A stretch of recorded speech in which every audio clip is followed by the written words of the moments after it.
All right, we're here at the JConcepts Winter Indoor Nationals here in St. Louis, Missouri. We're here with Ron Schuur, with representing Hobbywing here as always, and Schuurspeed. Ron, it's your second or third trip here to St. Louis. How are things going so far, and what are you picking up on as the vibe here at the race and the track so far?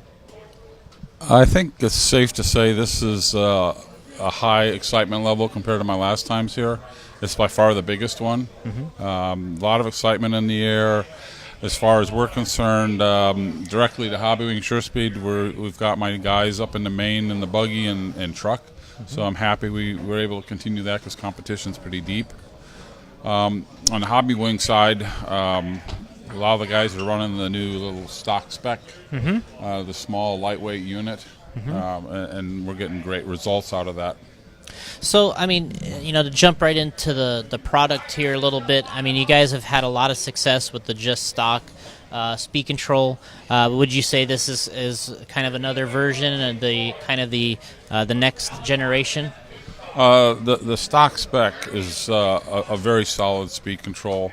However, the adjustments on how you get to full speed versus how you come back down are virtually nil. Yeah. Very solid speed control. It's used a lot. I see a lot of them being run everywhere. The stock spec is an XR10 Pro family. Yeah. And it has frequencies up, frequencies down, throttle rates. It's got different types of brakes. So how you get to full speed and how you come back from full speed is what you gain with the stock spec over the just stock. And this is really appeasing or appealing to a lot of stock racers because to get into one of these speed controls, I mean they might know that they're already running stock almost all the time. They might not need the top of the line XR10 Pro, right? So they might want to jump into something like this, which gives them all the adjustments for the most part that the top of the line does, but in sort of a stock spec package. Well, it gives you everything that the mod version has is in this speed control. Okay. The price point's $120, $119.95. So it brings it down, and actually this has been optimized, I'll call it, for spec racing. Okay. So to a degree, it's even better than a Pro if you're running spec classes. Okay. Especially on-road, off-road. Oval, they're just starting to play with it, so the jury's out, let's call it. Yeah. And then you've got the less expensive model. So, we're here this weekend. It's second weekend in February, but I mean, you've already been to another event. This year you were just over at the Snowbirds. Correct. Talk about your experience there, what you guys kind of learned, and how did things go there? Well, Snowbirds was a lot of fun. That was last week. That's a marathon where you run about 22 hours a day, so you take a nap at night and in the morning. But we had great experience with the stock specs, the little guys, the 1S and the 2S here. Gained popular acceptance, I'll call it. When people were looking at them, they're going, oh, that's cute, but we don't know if it's going to work. And one by one, the team guys and some others started popping over, and I saw more and more of them and helped more and more people set them up, and we got them going. We won with this speed control, the 1S version, Josh Searle won 13.5/12 scale, dominant fashion, and Jan Rathaski, sorry Jan, I don't know if I got your last name right, he won the 17.5 touring. Okay. Also with the little guy, so that was really good. So when we're getting into this, the hobby or the Hobbywing talk, kind of going back to Snowbirds, we talked a little bit. Last year we talked about the Wi-Fi device. You had a couple notes that you wanted to make sure that people were aware of based on your experience, and obviously as you go along at these race events, you learn something all the time. And what was it that you learned that you wanted to pass along? Well, at the Reedy race, then I went right to Snowbirds. Both widely attended, and a lot of people are using the little wireless device. Well, that was all great, but people were coming up to me and saying, my settings keep reverting back to what I had before. Bottom line is people were not changing the default values for their Wi-Fi link, and were using the default password worse yet, and so they were connecting to someone else's speed control. it really dawned on me. We were at Snowbirds doing some videos, and I had one hooked up to my 12-scale car, and lo and behold, it turned into a modified car before my eyes. Okay. And when we had it set to default. So the one thing I want to stress, change the SSID, which is your ID, and change the password to something you can recognize and remember. And the last thing I'll say is on the back of the device there's a little reset button. If you depress that while you power on, the red light will come on, it'll blink, it'll go off and restart, and that resets it so you can reset everything again. So in case you forget it, that's how you get out of it. Yeah, I mean, so essentially it's like, I mean, in a way it's like when you bind your receiver to your car. Yes. You kind of want to make sure that you personalize this for your car only. Correct. Because otherwise you can, and everyone has to pay attention to that, because otherwise guys could be affecting other people, right? Well, that's exactly what was happening. Everybody was talking to everybody else's cars and changing parameters, and I don't know what the total effect was, but it wasn't desired. But if you have your own and you set it up, with your own password and all that type of thing, there's no way that somebody can affect yours if you set it up correctly. If you change the ID, that makes it unique, so you connect to your phone. Yeah. If you change the password to something protected, then you're.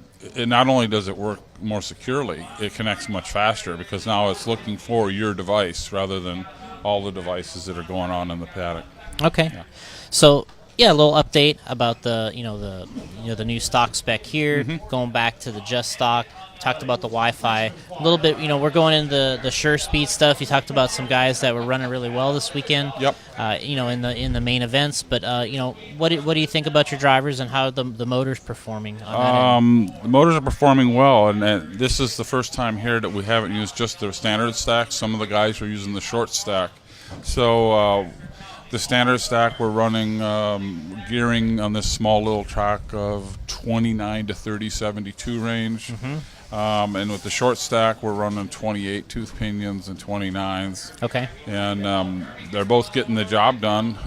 Cole Hendrickson was second in 2 rounds of qualifying, and very impressive for him. Yeah. And I was very happy with the performance. Yeah.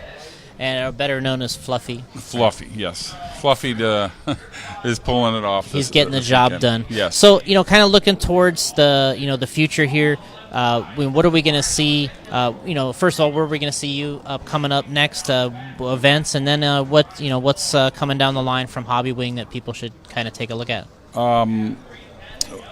The next event for me is this coming week. I'll be back in Pennsylvania at Harrisburg for the February Freeze. It's my first visit there. Okay. I'm looking forward to that.